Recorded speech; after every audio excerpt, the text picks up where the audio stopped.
team fights. Yeah, great blue steal there as well by Samox to follow that straight up. Spots out Wicked. Are they going to get any support? Is Samox going to maybe go in a straight 1v1? Has to be careful because Peke is heading down that bottom lane, and look at that, they've just pinged on it. They know that he's there because he passed that ward that was by the blue buff. So he does manage to back away, realizing that nobody from Fnatic is pushed into lane, and they just start getting those spider senses tingling. Oh, Peke's gone straight into bush. The moment he showed himself, Peke snuck in towards that side bush. He's not having any of it. No, not right now. Remember, though, Samox did not take as much damage as we were anticipating the last time Peke went head-to-head with him. So it's going to take quite a lot for him to get in there and burst him down. We do see some items being picked up across the board. Aegis of the Legion completed now for the Giants. That's obviously going to help them with all the magic damage that's coming down from actually both Volibear as well as Ari. And in terms of our top laners, Black Cleaver being worked towards there for Soaz. So let's take stock of the situation. Those are the items you just said in that top lane, and it is 4,000 gold, still advantage for Fnatic. 12-9 in terms of kills. 3-2 though, advantage for Giants still in the turret. So Giants still really pushing well. They're yet to pull together as a full team right now.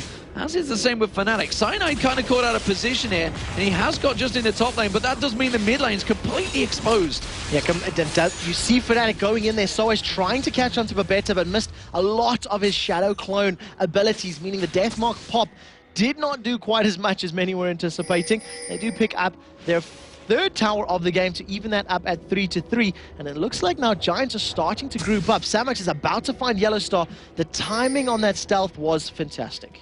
Watching whether he actually caught a glimpse of him or not. I don't think he did, but he has now anyway, so it's completely irrelevant. That's a Mafia boss, Rat, currently shooting down all those minions with his...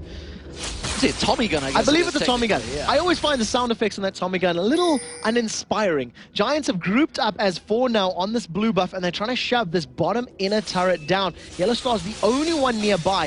Fnatic do have fairly mobile champions, so they should be here to defend, but it will be a 4 versus 5 if Giants decide to engage. Yeah, Samox is a long way from that, and he's had to back away. You can see he's now running in towards it. Remember the damage that Caitlyn has, poking on towards that turret from range, but Fnatic react very quickly. See, the siege potential from Giants is very, very good. You're going to have those Crescent Strikes coming out from Diana, throwing out those Qs. You're going to have Babetta tentatively trying to find grasping roots, and all the while Caitlyn's just going to outrange every single person on the map right now. And if any of those abilities land and deal a little bit of damage, they've got a great let's go in composition to pick up kills. Soaz shows himself in the middle, and look at this. They haven't gone anywhere yet. They're still around this bottom lane. And potential actually was there for a brief period for an actual base race, but it's not going to happen. No, not this time around. Giants, they tend to play a little safer. You know, when we think about the games and how they've been playing all season long, they'll make plays, but they do err on the side of caution more than anything else. And Fnatic, seeing an opportunity to steal away the blue buff, this is just going to be completely uncontested and a great steal.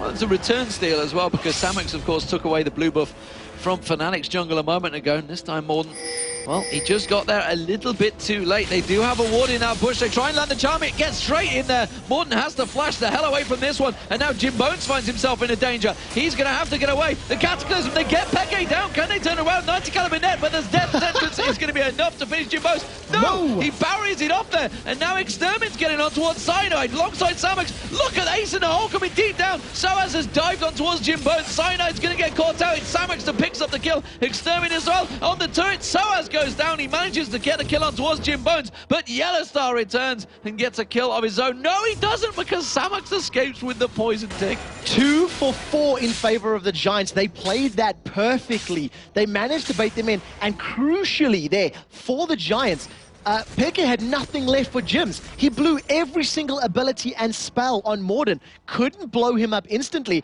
and then was standing right in front of Caitlyn going, oh hi, I don't really want to be here right now. And Jims just pounded away and managed to deal all the damage he needed to. Can we perhaps talk this one out or not? Doesn't matter. Not this time round. Unfortunately, Peke was too charming for that engagement. It did actually go down, but a great bounce back from Giants. They're now within 1 kill. They've closed their gold lead a little bit, but they're going to need to make it up in terms of CS to really, really make that difference. So let's look across the boards what that CS is. As it is, Samox and Soaz, just 2 between those. They've been in very different positions. Looks like the Dragon will get picked up by Fnatic. That's going to stretch their gold lead to 4,000 advantage.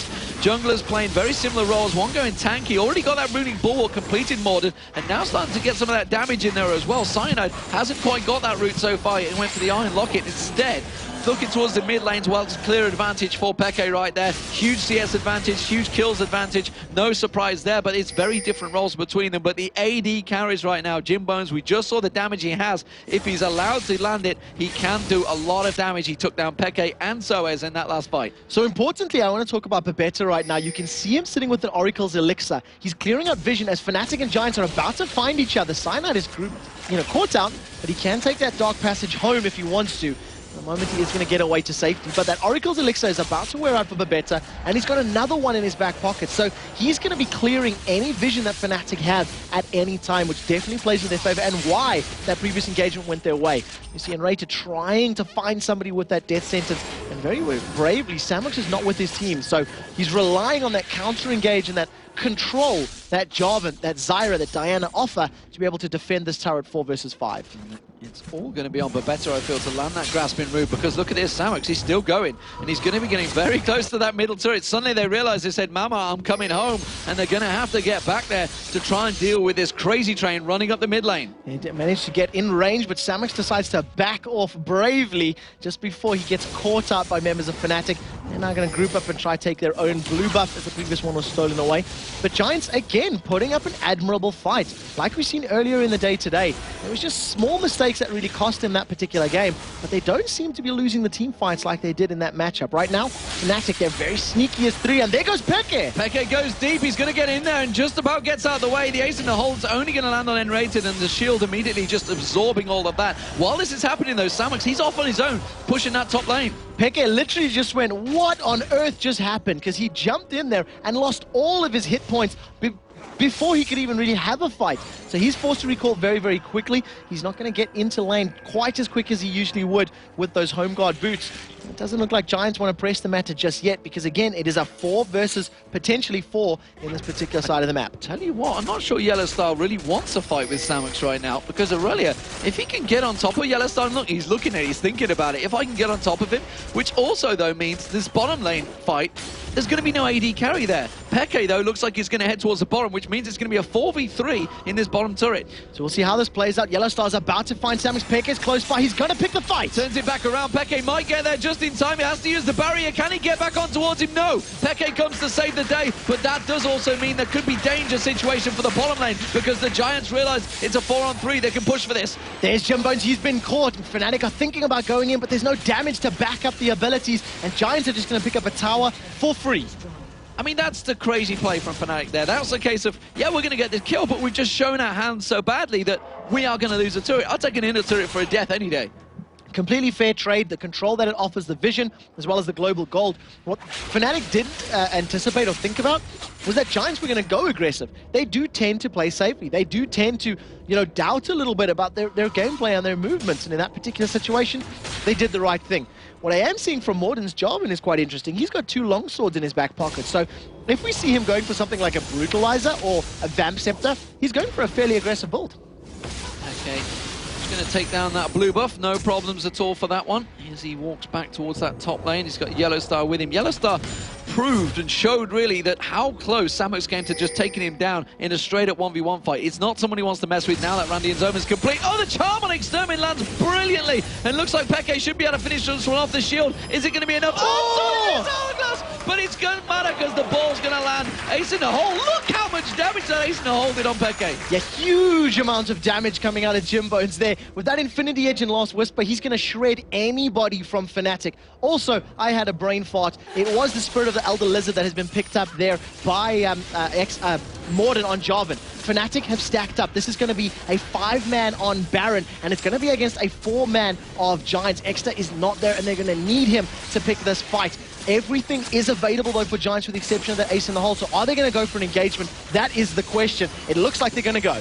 Well, the Zyra ultimate would be perfect, but the Death Sentence lands onto Babetta. The ultimate's going to come out, but it really only pops them in the air. Cyanide's getting on towards Jim Bones, but Jim Bones is at the back, and he's laying down the damage. He's going to have to make a run for this. Can the Death Sentence come out? Is it going to matter? No, it doesn't, because the triple kill's already there from Peke, and now he lashes in towards it. Morton's going to try and slide away from this one, but the poison from Yellowstar as he continues to chase. Hot footing, that little rat is scurrying along, tries to use the expunge, but doesn't get it down. So 2 more kills, and Baron is still available for them if they wanted to go for it. This time around, Extermin is available, and he's busy running towards the Baron pit.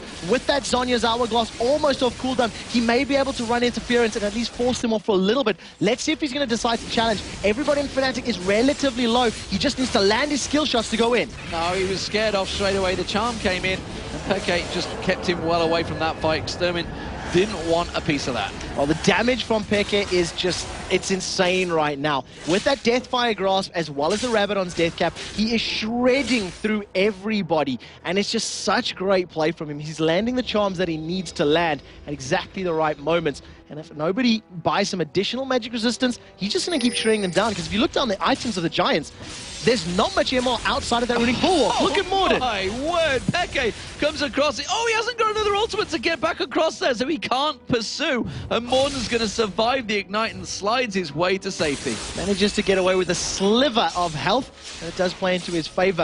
Also, something else we got to touch on, the Ruby Sightstone there in the hands of Cyanide's Volibear. So obviously HP synergizing very well with Volibear, and we'll see him being caught out just by a couple of roots. But all those additional wards, all that additional vision, it's just going to play into the hands of Fnatic so well. The battle isn't over though, because you see Soaz coming from the red buff area. This is going to be a 4 versus 3 if Giants are hanging around. They're going to walk straight around there. Soaz is going to dive on towards Jim Bones, puts the death mark down on him, but it has to back away from the fight! Pop!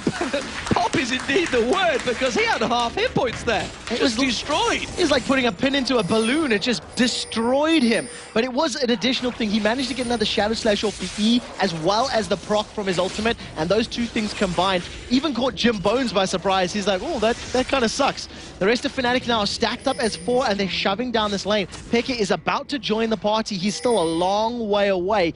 Number of pings in the middle and the bottom lane, but Fnatic, they want this. They can just keep pushing. The Death Sentence lands on towards Exterminari there, but he does just survive, and now Yellowstar with them. They should be able to push on towards this turret. You can see Peke, he's clearing out that mid wave, so there's going to be a giant creep wave stacking in there. Fnatic rotating around. They're going to happy with take that inner turret. So this will be the 5th turret of the game for Fnatic. Giants are there to defend, but they won't be able to get there in time. Dark Passage is going to pull Peke to safety there, and you can just see him sitting on the side, waiting to land that charm. And once he does get it, he will destroy people, especially now when you combine all of his abilities together. The DFG in conjunction with all the rest of his magic abilities, and then, of course, the Lich Brain. It's just such a great combination of damage. So the Dragon goes down, and that extends the gold lead to 10,000, or just shy of 20-7. There's a stealth rat chasing down on towards Samix. He's not going to be able to catch on, though. Tries to put the slow down. He did have Soaz to join him, but instead it's not possible. And of course, with that Baron buff, it's got around about 1.5 minutes left on this one. Peke could be looking to maybe land his charms on some other victims. Every single time he does, there's nothing left of his victims.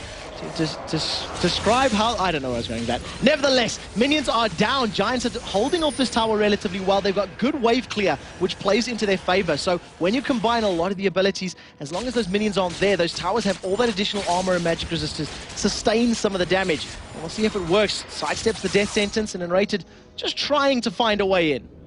Throwing out the chains every chance he gets, and as it is pretty much off the hook right now, because he hasn't landed a great deal of those.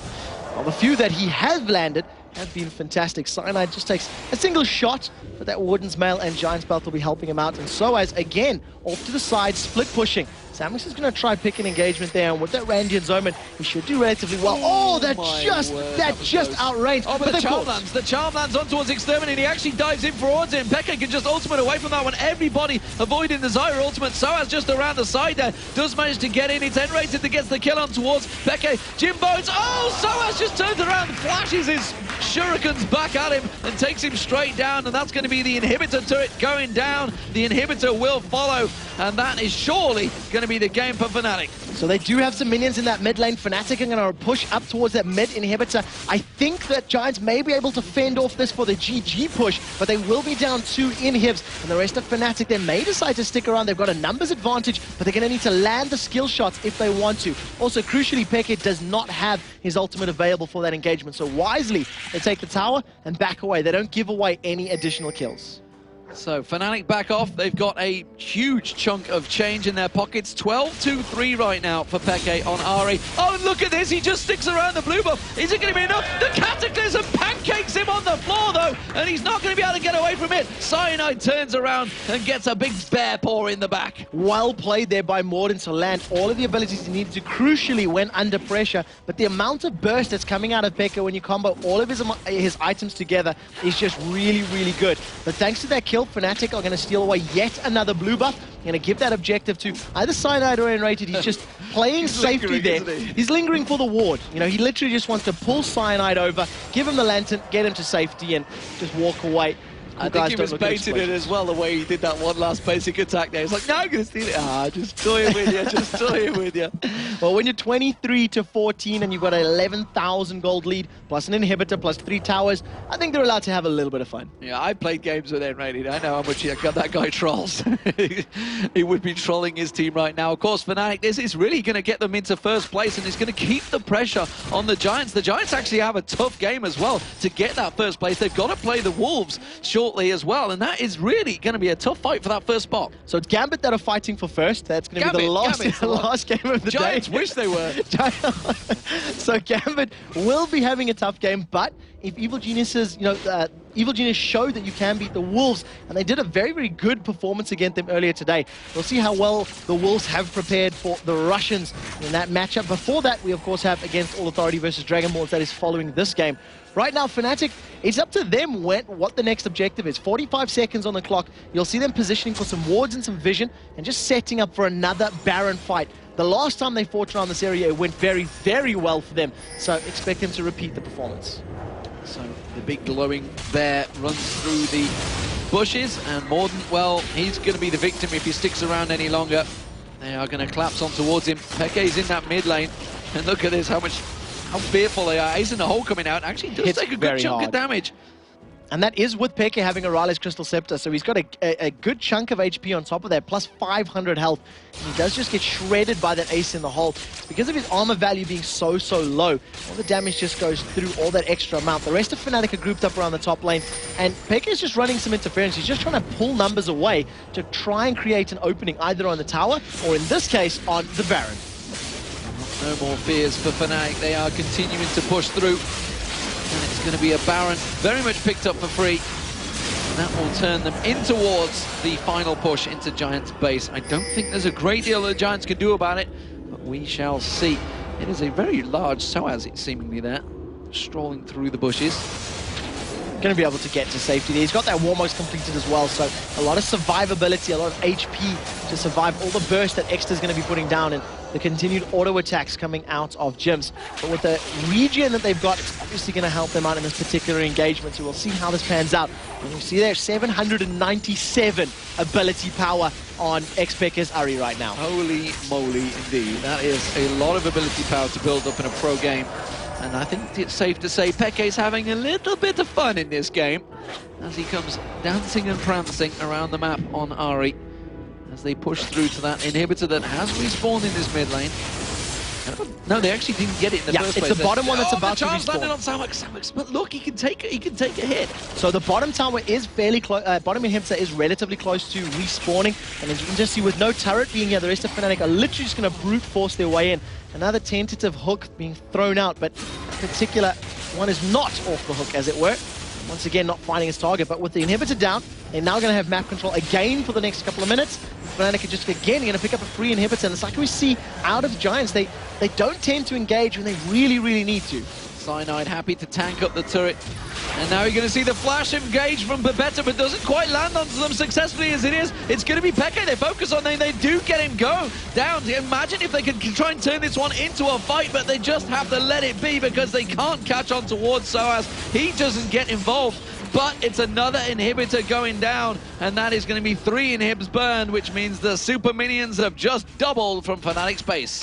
1 for 1 in that particular trade. Peke did get focused. Giants blew everything that they had onto him. They lost more than the same time, but Deathmark wasn't used. The fight isn't over. They're going to get the flip on towards Extermin. He uses that Zhonya's Hourglass straight away. Jimbones tries the kite, but the Deathmark manages to finish him off. Samux is going to be able to take down Soaz, but now he suddenly realizes he's the last man standing. Flashes away from that big angry bear Cyanide running, chasing him down, and it's going to be end-rated. They have no reason to tank this one out. They've got super minions coming in from top, middle, and bottom, but it doesn't matter. Yellowstar's going to take down the one Nexus turret. The second Nexus turret should fall, and Fnatic are going to hold on to their place in the top slot. They've done everything they can do. It's over to Gambit to see if they can get them off that top spot. And that is an important game because it will determine which team they have which team they'll be facing in that semi-final playoff. Samux is running interference right now as Mordred has now joined the party. Cataclysm goes down. It's all about the KDA, I feel, but Yellowstar does finish off the Nexus turret.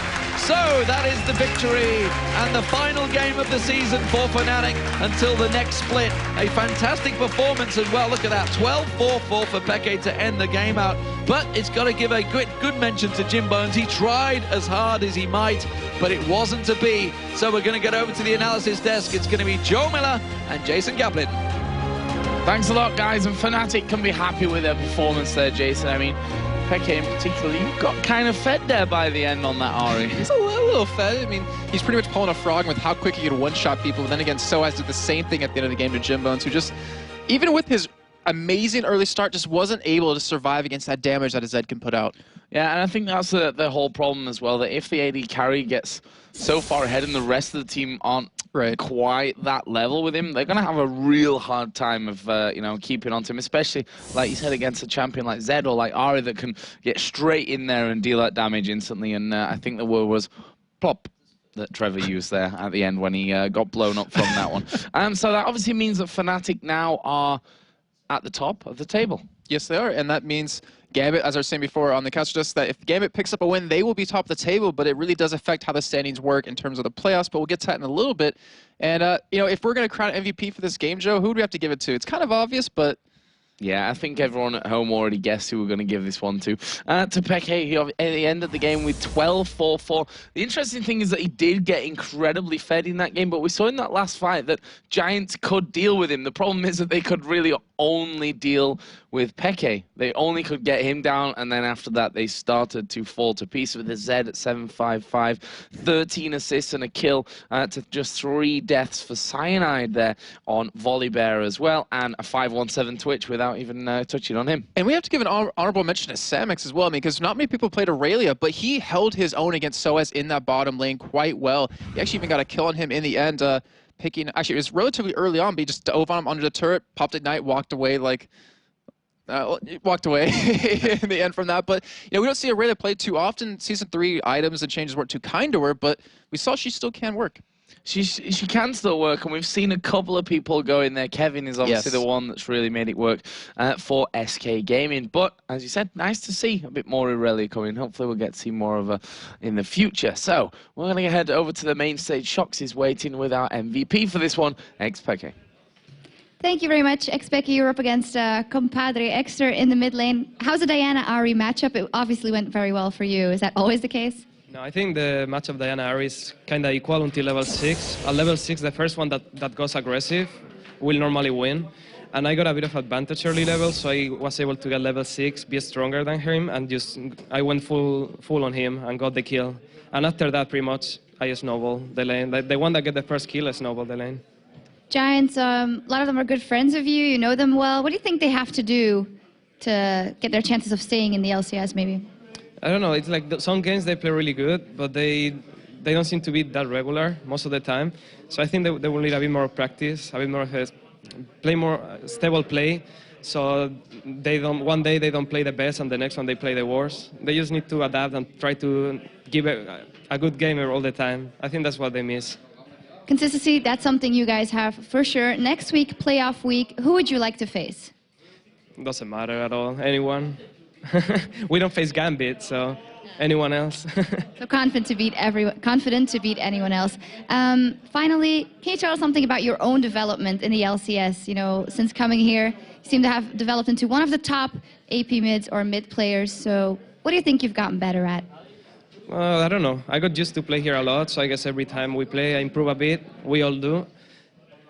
And I have no idea. I don't know if I improve a lot or not, but I know I play better for sure, that I do less mistakes. Maybe I don't play better, but I have less bad games. Like, I only had 2 or 3 bad games during all the LCS, so I'm kind of happy with that. Thank you very much, Xpeke. We're going into a short break. It's, of course, your last chance to get your answers in. Not your last chance, but we still have a couple of games to go to get your answers in for the Twitter question. What team do you think has the biggest chance of an upset win in the playoffs and why? You can reach us on Twitter at LOLesports, #LCS. Now, watch out, Alex Ish. Here comes Bjergsen. The new mid kid on the block has proven time after time he's got the skills to beat the best. And he'll certainly want to finish Alex off today. As the Wolves have their mindset on 4th place, well, they already have 5th, of course. Now, Gambit versus the Wolves is coming up in just a bit. An epic matchup between Bjergsen and Alex. Don't go anywhere.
Welcome back to the analysis desk. Before we get into our next game, we want to break down how those playoffs are looking right now as we get into not quite the final game of the day, but the game that will change the playoffs, maybe. Yeah, it depends. If Gambit can take this victory over the Wolves, they will take their first place back. And as you can see on the screen, exactly how it can affect things. And Joe, why don't you go through the first round for us? Yep, so SK Gaming versus Against All Authority. That game set in stone. That will be the round 1 quarter-final game. Best of 3, of course, those games. And Copenhagen Wolves versus EG. They're already set. No changes can happen to those matchups. Now, the semi-finals it's going to depend on if Gambit beat the Copenhagen Wolves. Now, those positions that Gambit and Fnatic are in right now would in fact switch around if Gambit win the game. Yeah, very true. And the thing is, you have to look at who wants to play who in the end of this. So we have, SK and Against All Authority, they're 2-2 in the series. Evil Geniuses and Wolves, 2-2 in their series. But you have SK against Fnatic, where they were 0-17 against each other on lands. And then you have them versus Gambit, where they were 0-11, now 1-11, since they were able to